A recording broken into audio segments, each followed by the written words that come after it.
Welcome to Food Dialogues, dialogues with food and about food. Last in our Janmashtami series is the preparation of Pal Payasam or the milk payasam.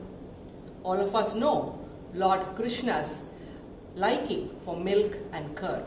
So we definitely make this Pal Payasam on Janmashtami day and offer it to little Krishna as Naivedya. Now let us take a look at the method of preparation.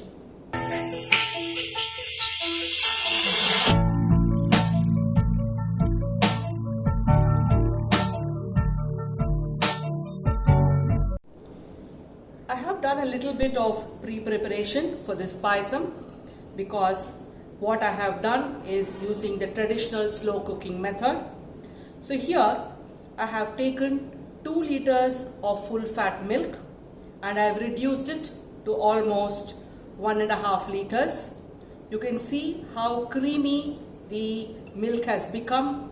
I have scraped the caramelized cream from the sides and added it on to this milk. It's going to give it enhanced flavor. You can see that this reduced milk is light, creamy in color and also very thick. To this, I am going to add 1 cup of sugar. I have taken about half a cup of mixed nuts. So you have the badam, pumpkin seeds and cashew all slivered. That also goes into this. Few strands of saffron. And here I've taken half a cup of basmati rice. I prefer using basmati rice for Pal Payasam because of its inherent fragrance which gels well with reduced milk. So this half a cup of basmati rice, I washed it and I have cooked it in half a liter of milk. So you see that the rice is absolutely soft. This soft cooked rice also goes into this reduced milk mixture.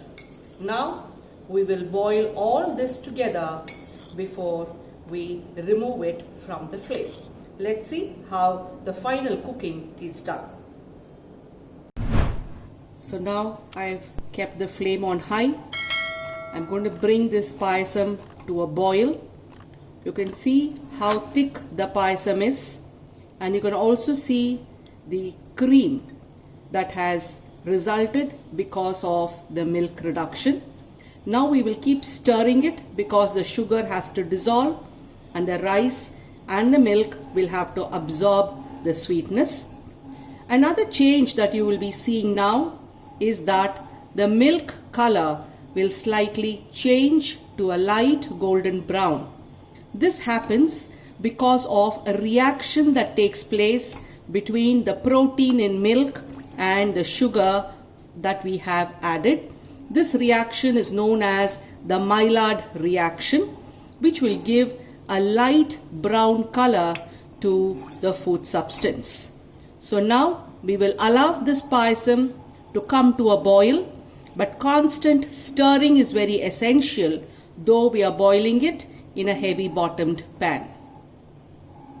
You can see the payasam has started to boil.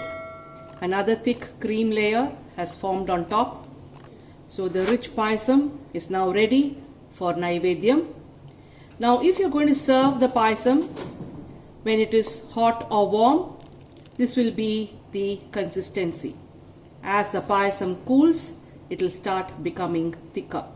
So this is the right time for us to remove it from the fire. So rich, creamy, nutty payasam with the flavor of saffron is ready now for little Krishna's birthday celebrations. The ingredients for this recipe is available in the description box that is being given below. You can even check out on my blog fooddialogues.com for more such interesting recipes.